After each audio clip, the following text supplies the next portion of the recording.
Beyond the buzzer, inside the game, this is Sports IQ with Larry Smith.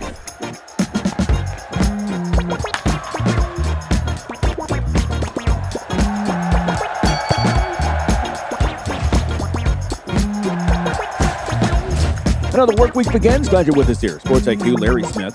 Great stuff coming up. We talked a lot on Friday about the old American Basketball Association and the new documentary that's out.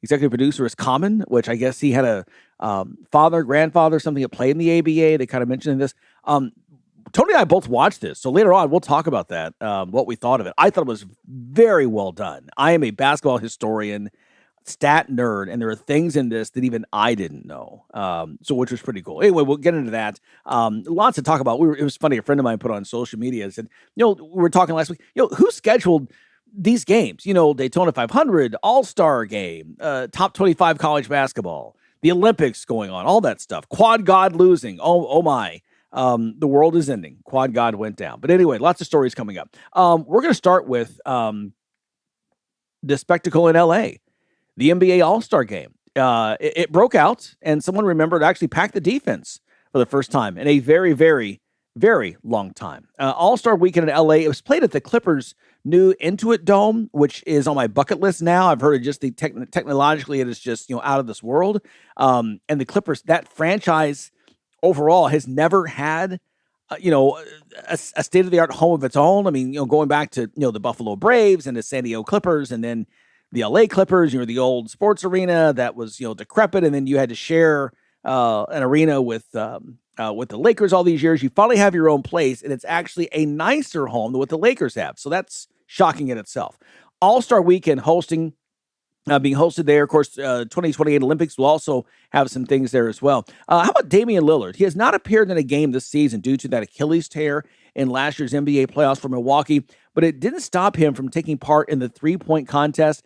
Lillard defeating the rookie Con Knippel and Devin Booker in the final round to win the event for the third time in his career. Lillard now has won the three-point contest in 2023, 2024, and now here in 2026. Love the fact that he was there. This is actually an entertaining weekend. Team Knicks with Jalen Brunson, Karl Anthony Towns, and retired Nick Allen Houston was the team. They won the team's shooting contest. And then the slam dunk title, while not a glamour-laden field, went to Keshad Johnson, who impressed the judges with his first dunk in the first round. Of course, there was a video that went viral of Jace Richardson actually landing on his back without a failed dunk attempt. I don't know if I've ever seen that before. I hope he's okay. No long-term effects later on. You're getting him back into play here this week. But again, great job there by Johnson winning the dunk contest. Sunday, what used to be just the one game and what's become just guys just throwing the ball around and alley-oops and off the backboard and just zero defense. Instead, this was the USA versus the world, a new concept they thought of last year, and they realized this just isn't working anymore. It's sloppy. It's not even basketball. It's not indicative of kind of who we are. So they changed it up. USA versus the world actually brought some defense and some intensity to the play. Led by Victor Wembanyama, Team World brought that same kind of play that we see in the regular season to the first game. It was just a round-robin format, if you will, but it was Scotty Barnes who hit the deciding three that gave the team called USA Stars the 37-35 win. So in the end, USA Stars versus USA Stripes, led by Anthony Edwards, the Stars team easily beat the Stripes team 47-21 to capture the All-Star Game title. Edwards, by the way, scoring 13 in the game to win MVP honors on the night, but at least very least, this new format brought renewed energy to an event that really was lacking energy in the past decade or so. I mean, it was just really just disappointing with that. Speaking of NBA, this is a weekend that for so many years we saw dominated, or at least showcased the talents of one Michael Jordan, and he was in the spotlight on a different stage on Sunday. Daytona 500, the rain holding off just long enough to give us another crash-filled ending and a first for Michael Jordan and his racing team. Tyler Reddick made a couple of exciting passes in the final lap and brought his number 45 Toyota to the checkered flag to take the Daytona 500 and give Jordan, the owner, his first win in NASCAR's season-opening Super Bowl. By the way, Jordan, will turn 63 years old tomorrow on Tuesday. So an early birthday present. Let's light some victory cigars there for MJ. What a story there. Some news now from college hoops. Illinois dusting themselves off after back-to-back overtime losses to Big Ten rivals Michigan State and Wisconsin. They took out their frustrations on the Indiana Hoosiers, 71-51. David Mirkovich leading the way with 25 points. Illini got 33 minutes from senior guard Kylan Boswell after he missed the past 7 games with a broken right hand. Meanwhile, Kansas State has kicked off this year's coaching carousel by making a move here in the midseason. K-State on Sunday firing fourth-year coach Jerome Tang with his team sitting at 10-15 overall, just 1-12 in the uber-competitive Big 12. The Wildcats have been among the biggest portal spenders the past 2 seasons, but have not had the results to go along with the money. The decision coming at the same week after Tang went off on his team after a 29-point loss to Cincinnati. That rant went viral. Tang said in it, "This was embarrassing. These dudes do not deserve to wear this uniform. There will be very few of them in it next year. I'm embarrassed for the university. I'm embarrassed for our fans, our student section. It's just ridiculous." Those Jerome Tang's words. Now, in a statement on Sunday, the athletic director there, Gene Taylor, said, "This was a decision that was made in the best interest of our university and men's basketball program. Recent public comments and conduct, in addition to the program's overall direction, have not aligned with K-State standards for supporting student athletes and representing the university. We wish Coach Tang and his family the best at moving forward." End quote. Now, the university plans to fire Tang for cause due to, in part, to the rant. If he is just fired, the school would owe Tang $18 million. Well, Tang, for his part, is unhappy with the decision. His response: "I am deeply disappointed with the university's decision and strongly disagree with the characterization of my termination. I've always acted with integrity and faithfully fulfilled my responsibilities as head coach. I am grateful to the players, staff, and fans who make this program so special. I remain proud of what we built together and confident that I have always acted in the best interest of the university and our student athletes." End quote. So get ready here for some more court action, this time at a court of law over this firing. There is no question all this is going to happen. Keep in mind, Jerome Tang was the coach. He was the guy 2 or 3 years ago, they went to the Elite Eight. If you remember that, made a deep run with the diminutive point guard. They were the darlings of March, and yet now, again, he is out. So, producer Tony, we were talking about this before we started. Here we go again. In football, it's the kind of the Kurt Signetti effect, where if you don't win in 2 years, you're out. This is one where, to your point, you can have all NIL money in the world. If you aren't getting results, you're out quickly. Yeah, I mean, that's the way it's become, right? If the story said K-State has spent money in NIL, you've known that firsthand. We've seen a couple of players go to K-State from other programs that weren't able to help K-State get over the hump. And so if you're bringing in these players, they're going to be boosters. You know how this works, Larry. Booster A puts in $1 million, $500,000, more than $1 million, some sort of monetary figure to the program. The program goes out and spends Booster A and Booster B and Booster C's money. Boosters A, B, and C expect wins and a chance to go to a tournament game and to have all the fun that goes with it, or a college football playoff, something to go with it. Now, Coach A starts losing. Booster A, B, and C get upset. Booster A, B, and C go to athletic director and go, we're going to stop writing checks if Coach A is still the coach. So that's generally how this works. And so Tang gets caught up in all of that. They're not doing well on the court. He goes on this rant, saying his players don't deserve to wear the uniform, blah, blah, blah, blah, blah. Stuff like that kind of sits wrong with boosters. These day and age, everything, we've talked about this before, Larry, everything you say, everything you do in a public setting is going to be out there somewhere. Somebody's got a camera. I don't care if you're officiating a basketball game. I don't care if you're walking through Walmart. Assume there's a camera on you recording everything you say and everything you do every second of it. That's the way it is. That's exactly. Life. And to the point, it was 3 years ago in the 2022-2023 season, Tang, in his first year after replacing Bruce Weber, went 26-10, went to the Elite Eight. They had a fantastic run. And he was the next guy, right? Former Baylor assistant under Scott Drew. 19 wins the next year. Last year, 16-17, despite, if you recall, there was a player named Coleman Hawkins from Illinois. 4 years Illinois, got his degree, had the 5th year because he was a COVID baby, right? So you can have the 5th year. He starts visiting, looking around for other schools to play his 5th year. There was word, and we had this in good reporting. We've talked about this before. There was word that he visited Louisville, he visited K-State, and somehow there was a rumor out there in the internet that Louisville was going to offer Coleman Hawkins $2 million. Now, today, that seems ridiculous because everybody gets $2 million. I mean, my God, I think even role players at Kentucky are getting $2 million. But at the time, that was a lot of money. Just 2 years ago. That's how fast this game has changed. Well, that didn't happen, but K-State, believing they're going to have to pay up, they paid this guy $2 million. And they didn't do anything. 16 and 17, they were, 9-11 in the Big 12. And there was one point even Coleman Hawkins, just the pressure on him because he's being called names. He's always active on social media. He's breaking down the locker room. That video went viral. Again, to your point, just because you spend the money doesn't mean you're winning. And so fast forward, he's gone, new guys coming in. They've got guys on there that have been around for years. It goes back to you can spend the money and it's, I've told this Kentucky fans as well. We have a $20 million payroll. Okay, but if these guys don't fit together, if there's no culture that you've built, you're moving forward, it doesn't matter. They're just mercenaries. They're just, give me my check on Friday and I'll play basketball for you. But it's more than that. It has to be more than that. Absolutely. We saw it in football. Look, Jimbo Fisher, came out and supposedly had the greatest recruiting class in Texas A&M history, and there were all kinds of stories that they were, spending all kinds of NIL money. Then Jimbo Fisher goes out and the team falls flat on its face.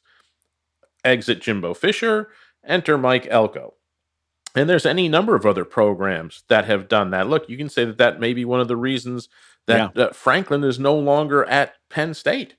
The Penn State faithful expected a certain level of play this year. The boosters had invested a certain level of money. That didn't happen. Goodbye.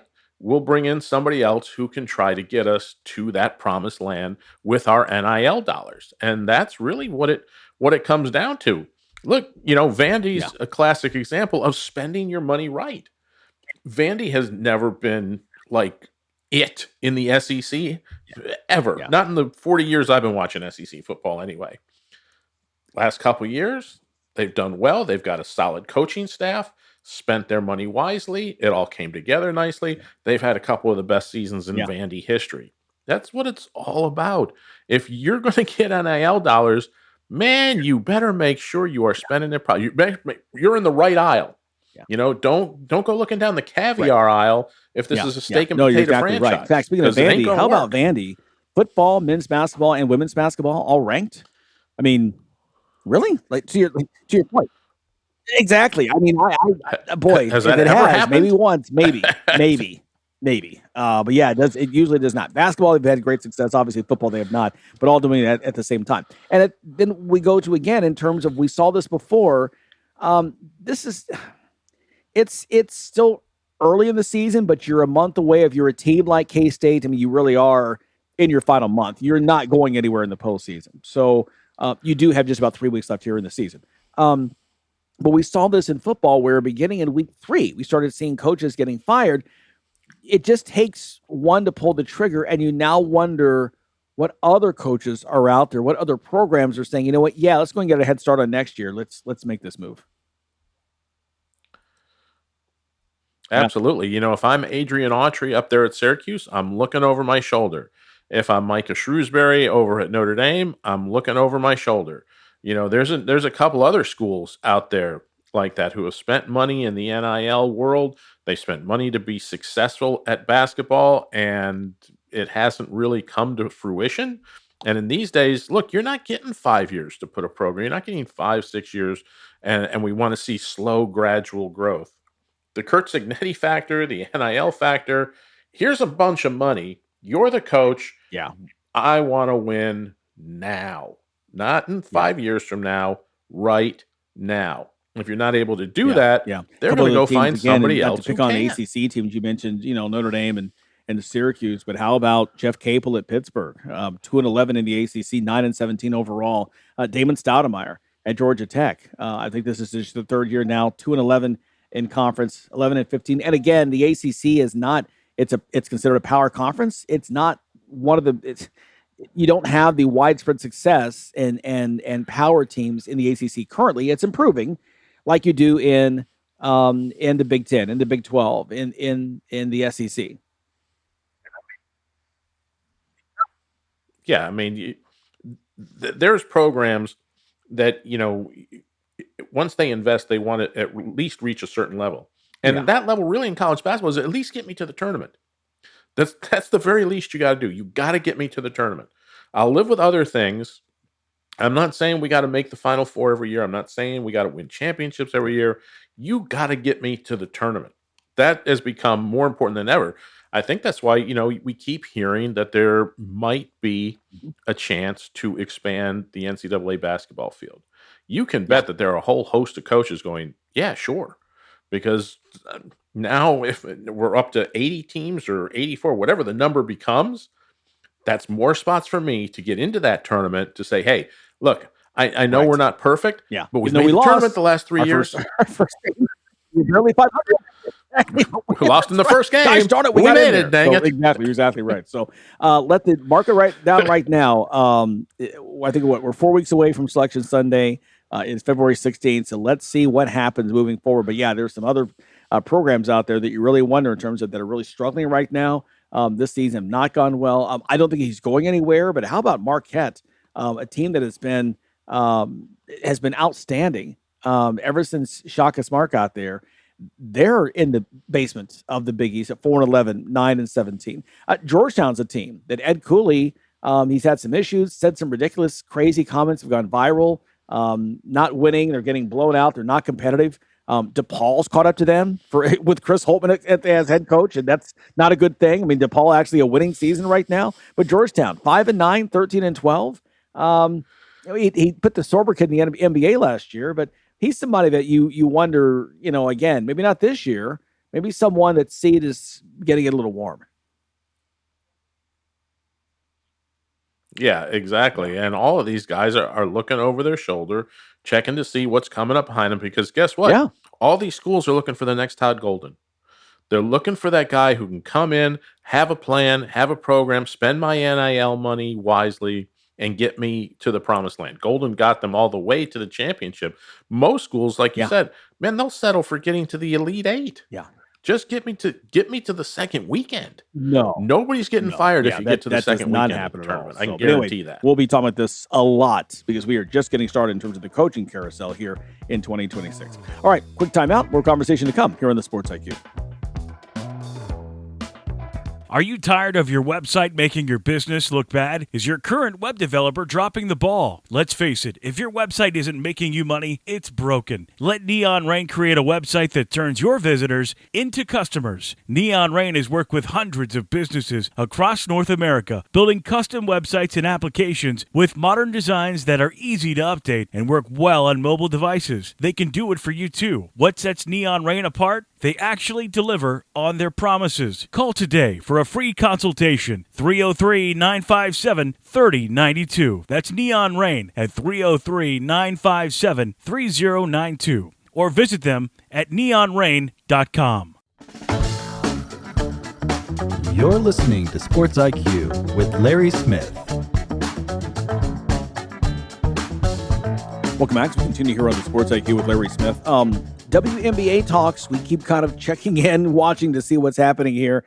And again, over the weekend, of course, the All-Star weekend in LA, but the NBA Commissioner Adam Silver saying, listen, reaching out, saying for the league and the Players Union to get together and let's kind of speed things up here. Right now, they are nowhere close to a deal, at least the reporting that has come out so far. We are now about 60 days away from the draft and about 90 days away from the season starting. I think it starts, like maybe May 8th, maybe? Is that around those times? The weekend, put it this way, it's second weekend of May is when they plan on starting, if my notes are correct. So, and nothing right now going on. Meanwhile, Unrivaled had such a big time, made millions in revenue with that one night they spent in Philadelphia a few weeks ago. They're going to do it again. They're going to hit the road again coming up here in March. and do another road event. And so, again, they can see where this thing is big, where they're drawing major events. The one in Philadelphia, they set a record at that arena, an arena that hosts the NBA 76ers and the NHL's Flyers. They drew the most ever, biggest audience, biggest crowd ever in that arena is what they drew, unrivaled. So, again, I keep saying again, WNBA, be careful. They've got money. There's just something there. I don't know. Again, watch the space. I mean, I look, they both can exist at the same time. I just think, again, and when it comes to labor talk, the WNBA players, the players, the women who make up the WNBA have leverage that no one else has had. Yeah, you've got the AFL and the NFL. You've got the ABA and the NBA, right? But you never had labor issues with those. They merged before it came down to that. Well, you've got a situation now where if you can't get things figured out, there seems to be a viable option if they choose where they could actually start some kind of summer league if they wanted to. I'm just saying, I don't know. It's just a thought. I hope it doesn't happen. But anyway, there it is. So WNBA, pressure from the NBA commissioner to get this thing going. Olympics, hey, kicking off week number 2 right now in Italy this past weekend. The USA men's hockey team cruising into the quarterfinals with a pair of wins. They beat Denmark 6-3 on Saturday, and then a 5-1 dominating win over Germany on Sunday. Auston Matthews leading the Americans with 2 goals and an assist. Team USA will be the 2 seed in the quarters, with Canada taking the top spot. Sunday, the Canadians hammered France 10-2. Sidney Crosby and Connor McDavid had a goal and 2 assists each to lead the way. Tough guy Tom Wilson ejected for fighting after he took exception on a hit on teammate Nathan McKinnon. Well, today, the U.S. women's hockey team looking to continue its domination when it faces Sweden in the semifinals. Team USA has outscored its opponents 26-1 across 5 games. After having their quest for one for the thumb stopped last season in the women's softball playoffs, we turn now to college softball. Oklahoma is showing no mercy so far this season. The Sooners, ranked number 4 in the country, hit 2 grand slams in 1 inning during a 34-0 softball rout of Texas El Paso. They came within 1 run of tying the Sooners' record for runs in a game.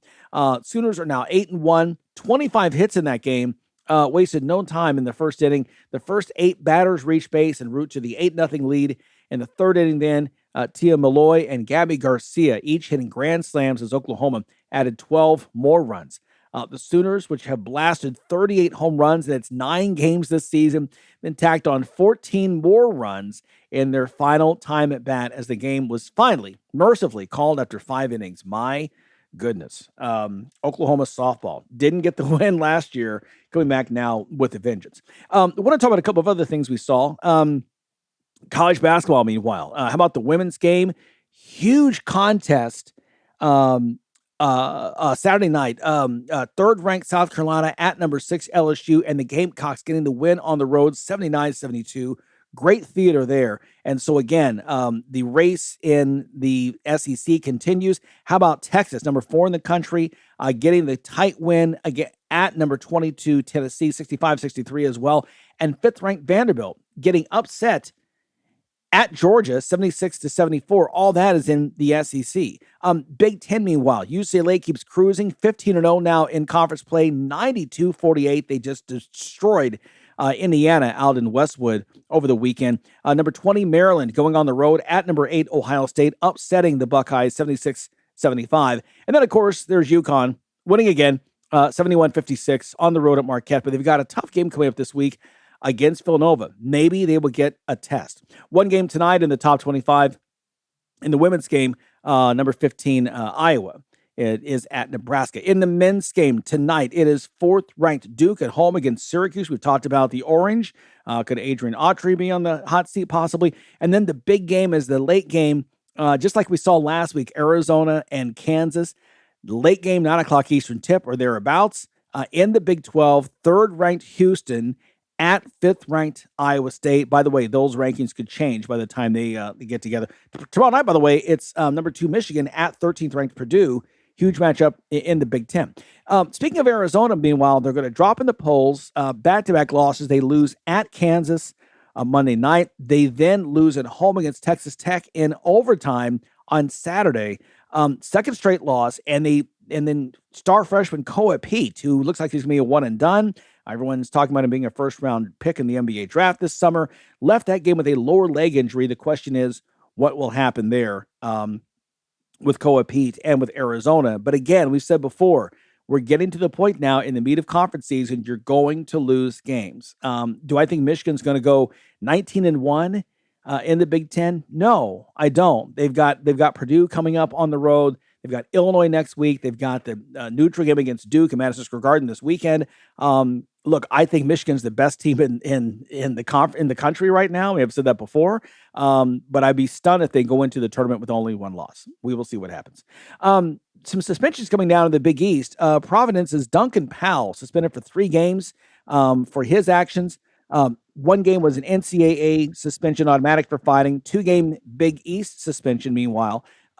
He was one of 6 players ejected in that fracas against St. John's as the Red Storm got the win 79-69 in that. 2 Providence players ejected, 4 Red Storm players ejected. But Duncan Powell, if you saw that, was just a nasty, dirty play. And certainly it's a good thing he was punished. That has no place in college basketball or anywhere in sports. All right, we're going to talk more about that. And also we'll talk a little ABA. That documentary, our thoughts on that. Producer Tony watched as well. Much more to come here on the Sports IQ.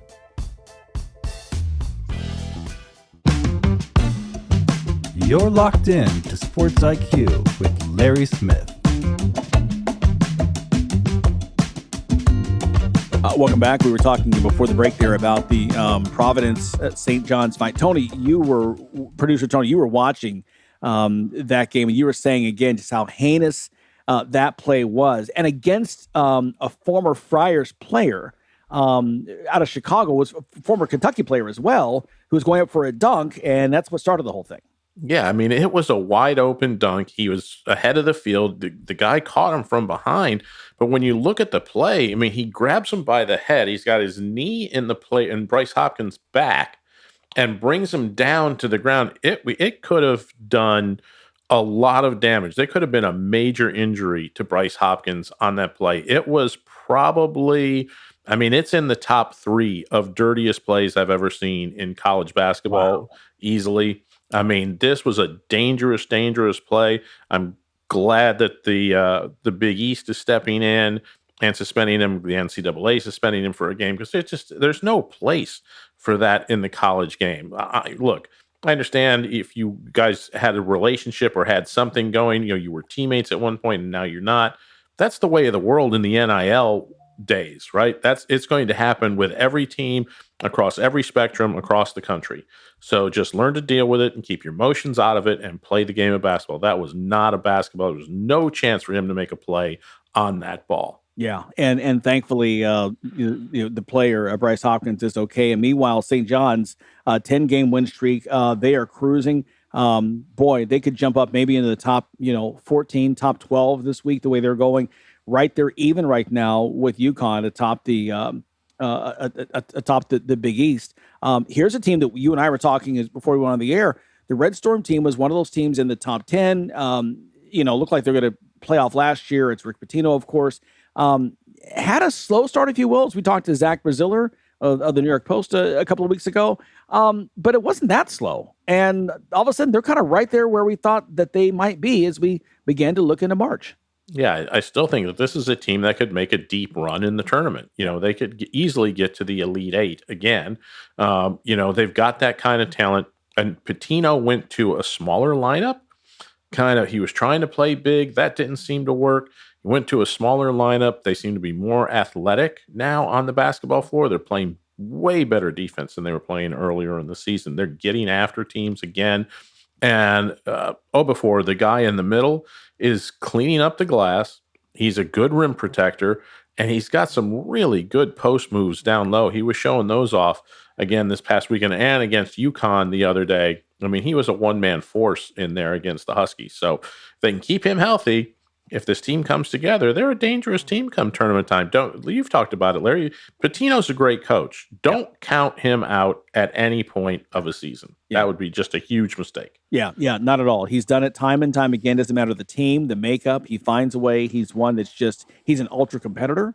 And yeah, I think it's, again, they're a team that I don't care where they're seated, and they're not going to be a top 3 seed. It doesn't appear right now. Maybe they could slide under the 4 with a strong finish, but they're going to be a team to be reckoned with, just if nothing else, because Rick Pitino is their coach. A couple of games, winnable games this week. They've got, they're at Marquette next, and then over the weekend, they're home against Creighton. By the way, the Blue Jays, emotional moment there in Omaha this weekend. Josh Dix, who was a longtime Iowa guard, who hit the transfer portal and transferred to Creighton in the offseason to be closer to his mother, who was battling a long illness.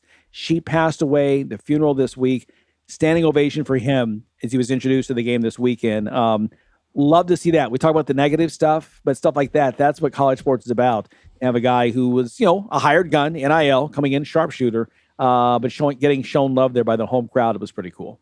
Yeah, it's always nice to see that, college sports fans banding together when somebody's having a tough time and lending a little emotional support for them, whether they're part of your team or part of the opposing team. Yeah. And that really is the beauty of college athletics, when people can put certain things behind them and forget about them, even if it's just for a short time, and lend support and comfort and compassion to competitors, really does make you feel good about the state of the game, moving forward. Absolutely. And staying out west, how about BYU? Just a tough break for them. The star player, Richie Saunders, is out for the year with a torn ACL.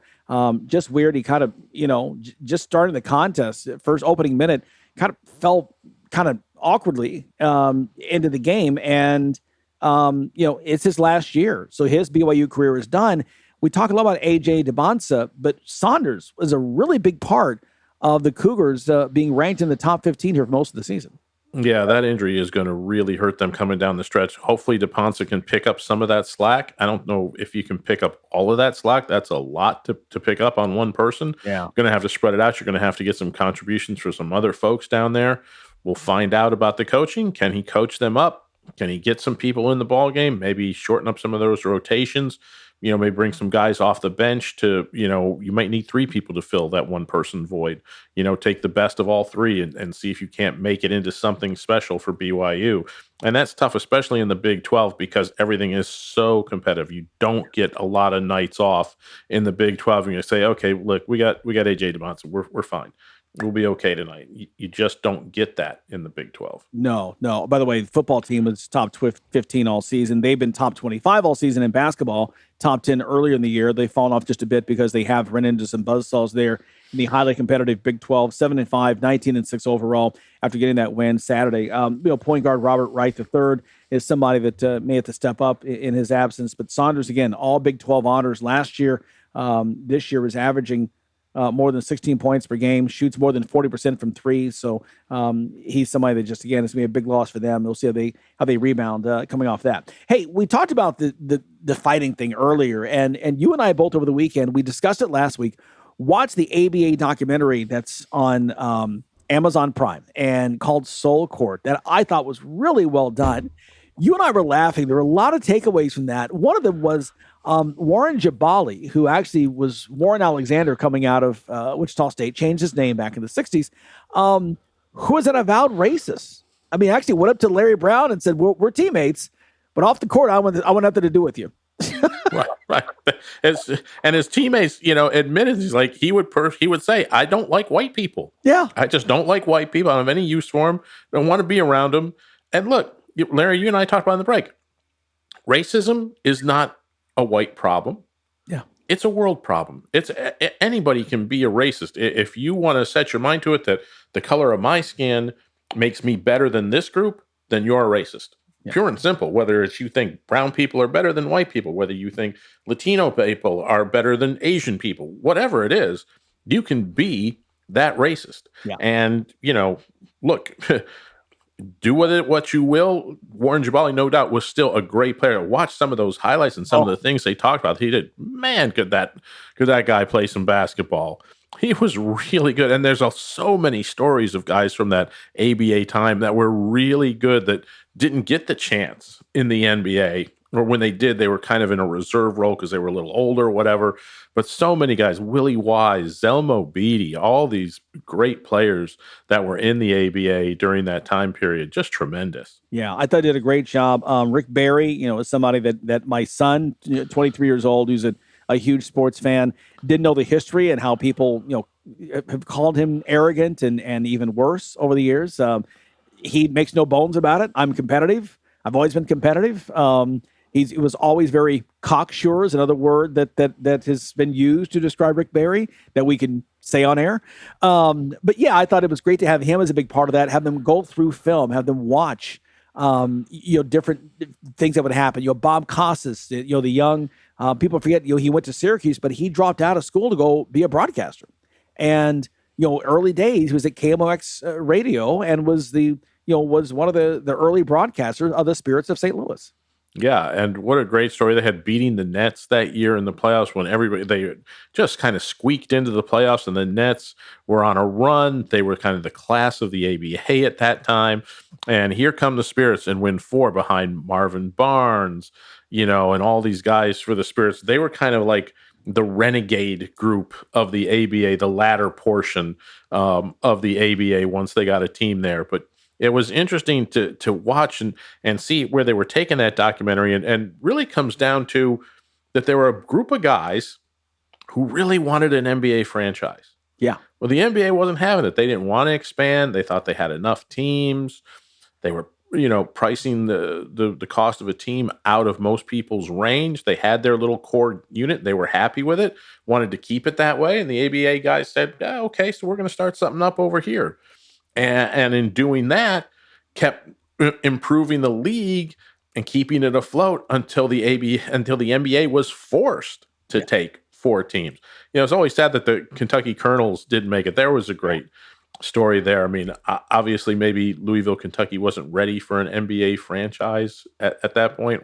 They were ready for an ABA franchise because they came out and filled that arena and led by women. What I loved about that story was they were led by women. The owner's wife, became the face of the team. She surrounded herself with other intelligent, hardworking, competent women, and they led the Colonels to an ABA title. That's just tremendous. That's a story that I never knew going in until I watched that documentary. Yeah, same here. I mean, heard of her, didn't know the role she played. She was John Y. Brown's wife. He went on to a political career. He had bought Kentucky Fried Chicken, made it, franchise. It made a lot of money on it, etc. You may know John Y. Brown divorced her and later married the Miss America Phyllis George Brown, and they had a family. But yeah, and then to have her still be alive, and she talked about that, and even have Swin Cash, the former UConn star, WNBA star, who now is an executive as well, a sports executive, to hear her talk about what Ellie Brown did for her. And I'll be honest with you, a little disappointing we haven't seen that since, considering that the success they had there. And you're right, the Kentucky Colonels, that was a franchise you'd think would have deserved to have been granted NBA membership, but they were. Yeah, no, they weren't. And I think part of it comes down to, I'd heard a story at CNN that part of the reason was when we were doing some research on something, the NBA only wanted a certain few teams. The NBA also wanted some of those players to disperse among their teams so that they could, keep the reins over the incoming franchises, so they could say, hey, see, look, the NBA was actually better basketball because, look, these guys can't win a playoff series. They can't win an NBA title. They can't do this or they can't do that. Those kind of things. They wanted an Artis Gilmore on another team. They wanted Dan Issel on another team. Now, Issel wound up playing for the Nuggets, which didn't work out the way the NBA wanted it. That's for sure. Exactly. But yeah, Gilmore was the player for some really bad Chicago teams in the late 70s. No question, after his great career there in Jacksonville. But just to go to the video and to show, they talked about all of the Hall of Famers that came out of the ABA and the All-Stars. I mean, it just was, and that's the thing I think that for a league that was obviously being branded early on by even Red Auerbach, try to dismiss this team and call it minor league. And to see them, how they were beating NBA teams in exhibitions, the crowds they were drawing, the difference was they didn't have that national TV money. At the time, you didn't have an ESPN, you didn't have a Turner Sports. And so you didn't have that major TV network contract the way the AFL got with NBC earlier in the 60s. And the AFL success, and it talked about it in the very first episode, that their success was the impetus to say, let's do the same thing in basketball and try to force, the NBA to merge with our league. And at the same time, keep in mind, the NBA, while they were the big boy on the block, they weren't financially successful like they are now. I mean, this is a league that really, even after the merger, we'll call it, although they only just said we'll take 4 teams, not really merge, they had financial difficulties and issues with drugs, with players. And it wasn't until Magic Johnson and Larry Bird in 1980 coming in that the league was rejuvenated. It hadn't been for those two, this could be a very different, pro basketball in our country could have a very different story that's been written than what we have right now. Yeah, absolutely. And I loved seeing the footage in that documentary of Rucker Park and what Rucker Park means to the game of basketball and all the legends that played there in the 60s and the 70s and still to this day continue to play there. If you go in the summertime to Rucker Park on certain nights when they have certain events, they get NBA guys. I know KD has been there and he's played there. Any number of other players have come out and played at Rucker Park. I mean, that is such an emotional, great bonding experience. And just like you said, all the Hall of Famers that came from the ABA, Dr. J, George McGinnis, Dan Issel, Artis Gilmore, all of these players that were in the ABA that made the transition over into the NBA. You wonder, Louis Dampier was at the end of his career, but when it got to the NBA and they had the 3-point shot, if he'd have been 5 or 6 years younger, no telling what Louis Dampier could have done in the NBA with the 3-point line. Yeah. Great job with the documentary. George Gervin also adding comic relief every turn because everything he says is funny. And the way he says it was hilarious. But Spurs, Nuggets, Nets and Pacers, the 4 teams coming over. This is a really worth your time. There are 4 episodes out, and so each one is a little under an hour, but it is worth your time. You got to watch this. It is must-see TV. Hats off to Common and everyone involved in that project. And Dr. J, to final thought, used to play, went to Rutgers to hone his game. He was overlooked as a 6'3" guard coming out of high school, gets to college, grows 3 inches as a freshman. And all of a sudden, he's this star that everyone's saying, and even Bob Costas said, I got a chance to see him play. And he just kept making highlight reels. You'd like, where did this guy come from? Yeah, and to be honest, it was better that Dr. J started his career in the ABA where that creativity could happen. Look, the NBA at that time, especially in the early to mid 70s, was we need a big man. We're going to dump the ball into the post and he's going to score for us, or he's going to hit a cutter or something. There wasn't much outside shooting. There wasn't a lot of running. They weren't trying to get out on the fast break. None of that stuff was really happening in the NBA. It was, the Lakers had Kareem. In the 60s, the Celtics had Russell. Then they had Cowens. There were all these big, just a slew of big men. Bill Cartwright started with the Bulls back in those times in the late 70s, early 80s. It was just a big man's league, and that's how it was built. Wes Unseld, Elvin Hayes, all of these guys. The ball went into the middle, and there wasn't much chance it was coming out. Not like in the ABA, where it was a little more movement, a little more flowing. I think it was more the ABA that led to Showtime's Lakers than the NBA leading to Showtime Lakers. Yeah, absolutely. And it talked about that. It showed you the video of NBA games in the 60s and then ABA games in the 60s, and there is a stark contrast. Court, it's on Prime. It is certainly worth your time. More to come here on Sports IQ.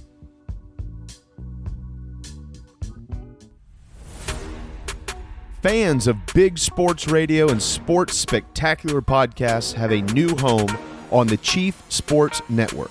Find your favorite programs and content all in one place by downloading the Chief Sports app in your mobile device. Created in South Carolina, the Chief Sports Network is the home of an expanding network of live and podcast format programming. It is also the home of one of the leading national college football podcasts, JC and Morgan, hosted by ESPN's Mike Morgan and 24/7 Sports' JC Sherbert. Download the Chief Sports app for free and find all of your favorite programming under one easy umbrella. Thanks to all of our markets for your loyal support of Big Sports Radio and our Sports Spectacular podcast, and we look forward to connecting with you anywhere in the world on the Chief Sports app.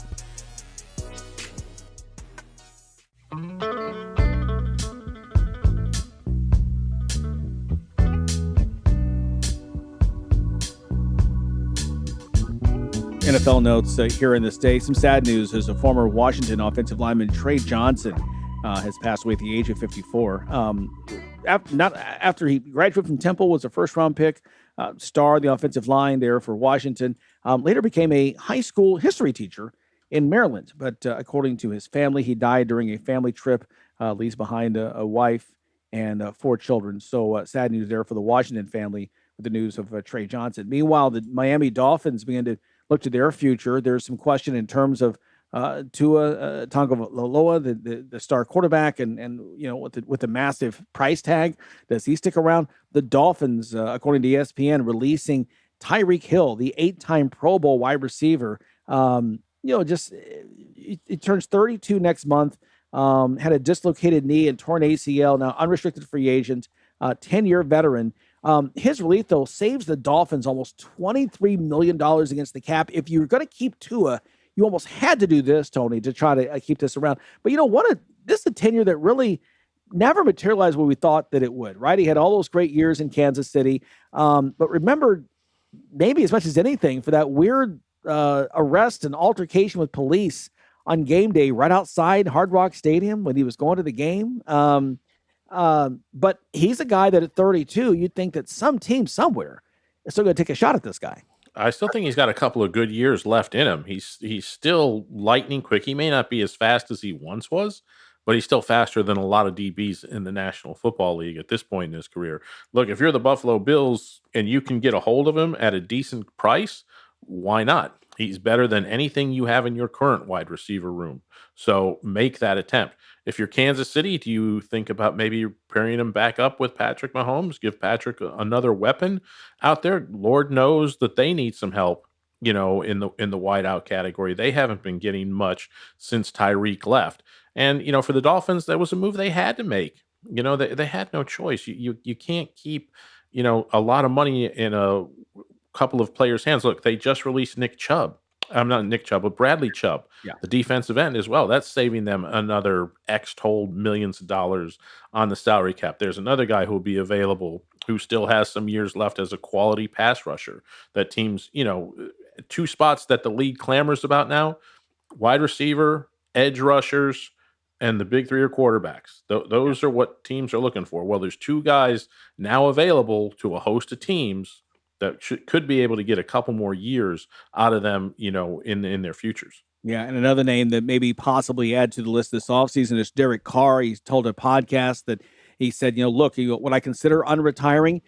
Yes, but only if it's for a team that's in position to contend for a Super Bowl. 4-time Pro Bowler, retired last year with some issues with his rotator cuff, but I guess his older brother David's been teasing about how hard he's been throwing, so allegedly it appears his health may not be an issue. But Derek Carr, throwing his name out there, possibly might wind up in a training camp somewhere here this summer. If you're the Minnesota Vikings and you can get a Derek Carr and have J.J. McCarthy sit for another year or two and learn and maybe get healthy, which he hasn't been since he's been the starter there in Minnesota, why not? Because they're a team that could potentially compete for a championship. You know, I've read some things online that said, oh, he would be a great fit in Miami. I don't think Derek Carr is going to want to play in Miami. That team is not ready to win a championship. They are nowhere near ready to win a championship. And that offensive line has just been brutal. And I think that's one of the things that Derek Carr is going to look at, because he has played on a lot of teams with some brutal offensive lines. I think he would like to play on a team that has something up front to protect him over the last, if he's going to come back and unretire and play.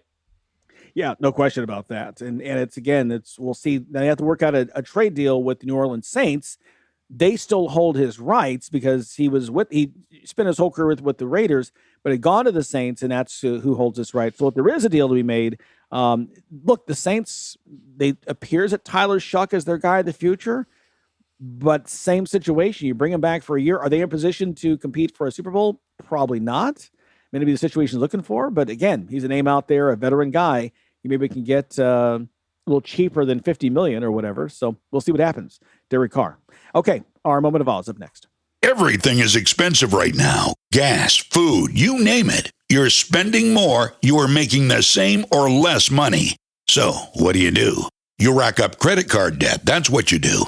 It's not your fault. It's the economy. And guess what? If you rack up too much credit card debt like some of us, you can't pay your bills. Then the credit card companies, as nice as they are, start hounding you for money. Then you start your downward spiral.